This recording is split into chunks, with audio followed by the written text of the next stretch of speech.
High students, நம்ம 12th ஸ்டாண்டர்டோடைய pros தி submit பார்த்துட்ருக்குறோம். இதில் ஹெட்மண்ட் Hillary and Tenzing, so இவங்க ரெண்டு பேரும் வந்து எவரெஸ்ட்டுக்கு போகிறாங்க. ஸோ அவங்க கடைசியாக போய் ரீச் ஆனாங்களா இல்லையா அப்படின்றது தான் இந்த ப்ரோஸ். ஸோ அவங்களுடைய ட்ராவலில் வந்து என்ன மாதிரியான ஸ்ட்ரகிள்ஸ் எல்லாம் ஃபேஸ் பண்ணுறாங்க அப்படின்றத தான் பார்த்துட்ருக்குறோம். Now move to the lesson. Our original gist had now quite gone and it was turning more into a grim struggle. அதாவது அவங்களுடைய ஒரிஜினல் ஜிஸ்ட், அவங்களுடைய உண்மையான அந்த இன்ட்ரெஸ்ட், ஈகர் எல்லாமே வந்து now it's gone, ஸோ எல்லாமே போயிடுச்சு. ஏன் அப்படின்னு பார்த்தோன்னா அவங்களுடைய ஸ்ட்ரகிள்ஸ் தான் ஜாஸ்தி இருக்குது. அந்த ஸ்ட்ரகிள்ஸ் அவங்க இப்போ போயிட்டுருக்கிறது வந்து ஒரு போராட்டமாக மாறிடுச்சு. அவங்க எந்த அளவுக்கு இன்ட்ரெஸ்ட்டாக ஸ்டார்ட் பண்ணாங்களோ அது இப்போ வந்து ஒரு போராட்டம் மாதிரி ஆயிடுச்சு. ஏன் அப்படின்னு பார்த்தா இந்த ஸ்னோவால் அவங்களுக்கு வந்து ரொம்ப டிஃபிகல்ட்டாக இருக்குது அவங்களுடைய travel. I then realized that the ridge had, instead of rising, new dropped sharply away. So இப்போ தான் வந்து எட்மண்ட் ஹிலாரி இருக்கிறார் இல்லையா, அவர் ரியலைஸ் பண்ணுறாரு. அதாவது நிறைய அந்த சம்மிட்டு திரும்ப அந்த ரிட்ஜ் வந்துகிட்டே இருக்குது இல்லையா, ஒரு பனிக்குவியலை கட் பண்ணால் அடுத்த ஒரு பனிக்குவியல் அந்த மாதிரி வந்துகிட்டே இருக்குது. ஸோ இப்போ தான் அதை அவர் கவனிக்கிறாரு. இதுக்கப்புறம் இருக்கிறதெல்லாம் அந்த மலையிலேருந்து கீழே இறங்குற மாதிரி சருகலாக இருக்குது அப்படின்றத பார்க்குறாரு. I looked upwards to see a narrow snow ridge running up to a snow summit. A few more havoc of the ice axe in the fine snow and we stood on top. So here ஃபைனலாக அவர் என்ன பண்ணுறாருன்னா, அந்த கீழே இறங்கி போகிற மாதிரி தெரியுது இல்லையா சம்மிட்லேருந்து, அதுலேருந்து பார்க்கும்போது இன்னும் ஒரு இடம் மட்டும் கொஞ்சம் ஹைட்டாக தெரியுது. ஸோ அங்கே போகிறதுக்காக அவர் என்ன பண்ணுறாருன்னா, அவருடைய ஐஸ் ஆக்ஸ் இருக்குது இல்லையா அதை வச்சு அந்த ஸ்னோவை உடைக்கிறாரு. பட் அந்த ஸ்னோ எப்படி இருக்குன்னா, இட் வாஸ் டூ ஸ்ட்ராங், ரொம்பவே ஸ்ட்ராங்காக இருக்குது. ஸோ அவங்களுக்கு அதை உடைக்கிறதுக்கும் ரொம்ப கஷ்டமாக இருக்குது. My first feeling were of relief that there were no more steps to cut, no more ridge to traverse, and no more hems to tantalize us with hope of success. So இப்போ அவங்களுடைய feeling எப்படி இருக்குது அப்படின்னு பார்த்தாக்க கொஞ்சம் ரிலீஃபாக feel பண்ணுறாங்க. So அப்படி இருக்கும்போது அவங்க என்ன திங்க் பண்ணுறாங்கன்னா, இதுக்கப்புறம் எதுவுமே ஸ்டெப்ஸ் கட் பண்ணுற வேலை இருக்கக்கூடாது, அந்த ரிட்ஜு அதை உடைக்கிறாங்க இல்லையா ஆக்ஸ் வச்சு அந்த வேலையும் இருக்கக்கூடாது, அந்த குவியலாக ஐஸ் இருக்குது இல்லையா அதை உடைக்குவாங்க இல்லையா அந்த வேலையும் இருக்கக்கூடாது, அதெல்லாம் இல்லாமல் இருந்தால் நல்லாயிருக்கும் அப்படின்னு சொல்லி ஃபீல் பண்ணுறாரு. I looked at Densing. In spite of the balaclava, helmet, goggles and oxygen mask, all encrusted with long eyelashes that concealed his face, there was no disguising his grin of delight as he looked all around him. So here வந்து அதாவது நம்ம Edmund Hillary என்ன பண்ணுறாருன்னா டென்சிங்கை பார்க்குறாரு, ரெண்டு பேரும் பார்த்துக்கிறாங்க. So அவங்க போட்டிருக்கிற ஹெல்மெட், அந்த ஐஸ் படாமல் இருக்கிறதுக்கு ஒரு ஹெல்மெட் போட்டிருக்குறாங்க இல்லையா, அது ஆக்சிஜன் மாஸ்க் அதெல்லாம் பார்க்குறாங்க. அந்த ஹெல்மெட் இருக்கு இல்லையா அது மேலேயே அந்த ஐஸ் என்ன பண்ணுறதுன்னா படிஞ்சிருக்குது. ஸோ அதையெல்லாம் தாண்டி அதுக்குள்ளே அவருடைய ஃபேஸ் தெரியுது அப்படின்னு சொல்கிறாங்க.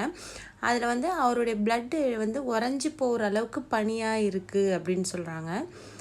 தென் ஸோ அவங்க ரெண்டு பேருக்கும் ஒரே ஹாப்பியாக இருக்கிறாங்க, டிலைட்டு. ஸோ ரொம்ப ஹாப்பியாக இருக்காங்க.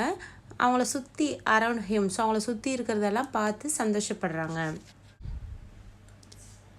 We shook hands and then Densing threw his arm around my shoulder and we thumped each other on the back until we were almost breathless. So here அவங்க ரெண்டு பேரும் என்ன பண்ணுறாங்கன்னா, அவங்களுடைய ஆர்ம்ஸ் அந்த கையை வந்து அவங்க ஷோல்டரில் போட்டுக்கிறாங்க. போட்டுக்கிட்டு இன்னும் சொல்லப்போனாக்கா இப்போ ரொம்ப ஹாப்பியான அந்த சுச்சுவேஷன் என்ன பண்ணுவாங்க, ஒரு சின்ன ஹக் பண்ணுவாங்களே அந்த மாதிரி பண்ணிக்கிறாங்க ரெண்டு பேரும். ஸோ ரெண்டு பேரும் வந்து தம்ப் சைன் காமிச்சிக்கிறாங்க, அதாவது வின்னிங் சக்ஸஸ்க்கு நம்ம காமிப்போம் இல்லையா அந்த மாதிரி தம்ப் சைன் காமிச்சிக்கிறாங்க. ரெண்டு பேருமே கிட்டத்தட்ட எப்படின்னா பிரெத்லெஸ், அவங்களால அதாவது அந்த சந்தோஷத்தை தான் இங்கே இப்படி சொல்கிறாங்க, அதாவது சந்தோஷத்தில் எனக்கு மூச்சு கூட வரல அப்படின்னு சொல்லுவாங்க இல்லையா, ஸோ அந்த மாதிரி இருக்கிறாங்க. It was 11:30 a.m. The ridge had taken us 2.5 hours, but it seemed like lifetime. So here இவங்க இந்த ரிட்ஜை வந்து கிராஸ் பண்ணுறதுக்கு மட்டும் அவங்களுக்கு கிட்டத்தட்ட 2.5 hours கிட்ட ஆகிடுச்சு. இப்போது டைம் என்னன்னு பார்த்தாக்கா it was 11:30. ஸோ அந்த 2.5 hours வந்து அவங்களுக்கு ஒரு லைஃப் டைம், நம்மளுடைய வாழ்க்கையே இதுதான் அப்படின்ற மாதிரி ஒரு ஃபீலுக்கு அவங்கள கொண்டுட்டு போயிருந்துச்சு. To the east was our giant neighbor Makalu, unexplored and unclimbed. Far away across the cloud, the great bulk of Kanchenjunga loomed on the horizon. To the west, we should see the great unexplored ranges of Nepal stretching off into the distance.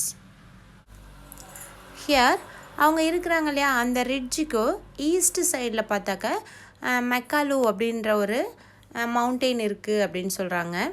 தென் அவங்க இருக்கிற இடத்துலேருந்து far away, so ரொம்ப தூரத்தில் கஞ்சன்சங்கா இருக்குது. So அதுவும் ஒரு மலைத்தொடருன்னு சொல்கிறாங்க. தென் for the east சைட்லேயும் அந்த ஒரு சில ரேஞ்சஸ் எல்லாம் இருக்குது, மலைத்தொடர்கள் இருக்குது. அதெல்லாம் வந்து நேபாள் நாட்டுக்கு சொந்தமானது. அந்த நேபாள் நாட்டு அவங்களுடைய பார்டர் வரும் இல்லையா, எல்லை கூட, அதுக்குள்ளே வர அந்த ஒரு சில மவுண்டெயின்ஸ் இருக்குதுன்னு சொல்கிறாரு. The most important photograph I felt was a shot down the north ridge, showing the North Col and the old route which had been made famous by the strugglers of those who great climber of the 1920s and 1930s.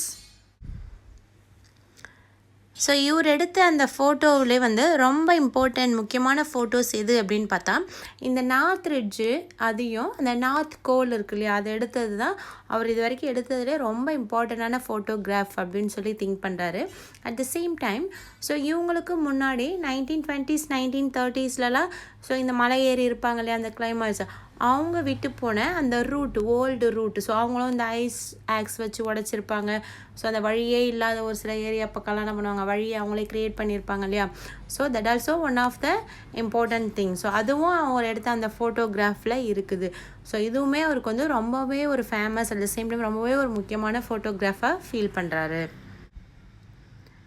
After 10 minutes, I realized that I was becoming rather clumsy finger and slow moving. So I quickly replaced my oxygen set. After 10 minutes, he realized that. So ஒரு 10 மினிட்ஸ்க்கு அப்புறம் தான் இவர் realise பண்ணுறாரு. என்ன realise பண்ணுறாரு அப்படின்னு பார்த்தா, he was clumsy.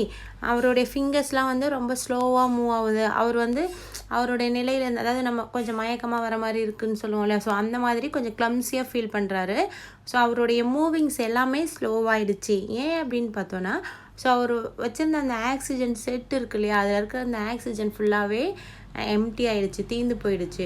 ஸோ இப்போ அந்த ஆக்சிஜன் லெவல் கம்மியாக இருக்கிறதுனால அந்த மாதிரி ஒரு ஃபீல் வருது அவருக்கு. So now he replaced the oxygen set. So அந்த வேறு ஆக்சிஜன் பாட்டில் வச்சுருக்குறாங்க இல்லையா, அதை வந்து அவர் ரீப்ளேஸ் பண்ணுறாரு. Meanwhile, Tenzing had made a little hole in the snow, and in it he placed various small articles of food, a bar of chocolate, a pack of biscuit, and a handful of lollies. So here, Tenzing என்ன பண்ணுறாருன்னா, அவங்க அந்த ridge மேலே ஏறிட்டாங்க இல்லையா, அங்கே அந்த பனியில் அந்த ஸ்னோவில் ஒரு சின்ன ஹோல், ஒரு சின்னதாக ஒரு குழி தோன்றுறாரு. அதுக்குள்ளே அவர் வந்து ஒரு சில திங்ஸ் எல்லாம் வைக்கிறாரு. என்ன வைக்கிறாரு அப்படின்னு பார்த்தோன்னா, ஒரு bar of chocolate and biscuit, and for the lollipop, நம்ம சாப்பிடுவோம் இல்லையா, அந்த ஒரு சில லாலிஸும் அதுக்குள்ளே வைக்கிறாரு. Small offering indeed, but at least a token gift of the god that all devout Buddhists believe have their home on the loft of summit. So here, அதாவது இந்த புத்திஸ்ட் பீப்புள் எல்லாம் இருக்கிறாங்க இல்லையா, அவங்கெல்லாம் என்ன பிலீவ் பண்ணுறாங்க, அவங்களுடைய கடவுள் நம்பிக்கை என்ன அப்படின்னு பார்த்தா, ஸோ அந்த மலை உச்சி இருக்கு இல்லையா, அந்த சம்மிட், அங்கே தான் கடவுள் வாழ்கிறாரு. ஸோ அந்த காடோடைய ஹோம் அதுதான், அவங்களுடைய இருப்பிடம் அதுதான் அப்படின்னு சொல்லி ஃபீல் பண்ணுறதுனால இவங்களுடைய சின்ன சின்ன ஆஃபரிங், கடவுளுக்கு நம்ம காணிக்கை கொடுக்குறோம் இல்லையா, ஸோ அந்த மாதிரி ஒரு சின்ன சின்ன கிஃப்ட்டை வந்து காடுக்காக கொடுக்குறாரு. While we were together on the South Col 2 days before, Colonel Hunt had given me a small crucifix which he had asked me to take to the top. So here 2 days before வந்து 2 நாளைக்கு முன்னாடி இவங்க வந்து south கோலில் இருந்தப்போ kernel hunt அப்படின்றவர் வந்து ஒரு க்ரூசிஃபிக்ஸ்னால் நம்ம இப்போ கிறிஸ்டியன் ரிலிஜியன் இருக்குது இல்லையா, அதில் என்ன பண்ணுவாங்க, ஒரு சிலுவை இருக்கும், அதில் ஜீசஸ் இருப்பார் இல்லையா. ஸோ அதை தான் இங்கே குரூசிஃபிக்ஸ் அப்படின்னு சொல்கிறாங்க. ஸோ அந்த ஒரு சிலுவையை வந்து என்ன பண்ணுறாருன்னா அந்த கர்னல் ஹண்ட் வந்து எட்மண்ட் ஹிலாரி கிட்ட கொடுத்துட்டு அவர் என்ன சொல்கிறாருன்னா, ask me to take to the top. So என்கிட்ட என்ன சொல்கிறாருன்னா, இதை நீங்கள் வந்து மலை உச்சிக்கு போவீங்க இல்லையா, அப்போ எடுத்துகிட்டு போங்க அப்படின்னு சொல்லி என்கிட்ட சொன்னார் அப்படின்னு சொல்லி அவர் அதை திங்க் பண்ணி பார்க்குறாரு. I too made a hole in the snow and placed the crucifix beside Tenzing gift. So இவர் என்ன பண்ணுறாருன்னா எட்மனும், ஸோ அவர் சின்னதாக ஒரு ஹோல் ஒன்று ஒரு குழி தோண்டி அதுக்குள்ளே என்ன பண்ணுறாரு, அந்த குரூசிஃபிக்ஸ் அந்த கிராஸ் அந்த சிலுவை இருக்குது இல்லையா, அதை வச்சு அந்த மண்ணை போட்டு மூடி அந்த ஸ்னோவை போட்டு க்ளோஸ் பண்ணிடுறாரு. ஸோ எங்கே அப்படின்னு பார்த்தா டென்சிங் வந்து அவருடைய கிஃப்ட் வச்சார் இல்லையா, அதுக்கு பக்கத்துலேயே இவர் வந்து இவருடைய கிஃப்ட்டை வந்து அங்கே ஆஃபர் பண்ணுறாரு. After 50 minutes, I moved down off the summit onto our steps. So ஒரு 15 மினிட்ஸ்க்கு அப்புறம் அவங்க அந்த இடத்துல இருந்து ஒரு 15 மினிட்ஸ்க்கு அப்புறம் என்ன பண்ணாங்க, they started moving down. So அவங்க திரும்ப கீழே இறங்கி வர ஸ்டார்ட் பண்ணுறாங்க. Wasting no time, we clambered along our track, spurred by the urgency of diminishing oxygen. So இவங்க வந்து அங்கே எந்த டைமே வேஸ்ட் பண்ணல, உடனே அவங்க கீழே இறங்கி வர ஸ்டார்ட் பண்ணுறாங்க. என்ன ரீசன் அப்படின்னு பார்த்தோன்னா, அவங்கக்கிட்ட இருக்கிற அந்த ஆக்சிஜன் வந்து தீர ஆரம்பிக்குது. ஸோ அந்த ஆக்சிஜன் ஃபுல்லாகவே தீர்றதுக்குள்ளே they want to come down. So அவங்க வந்து கீழே வந்து ஆகணும்.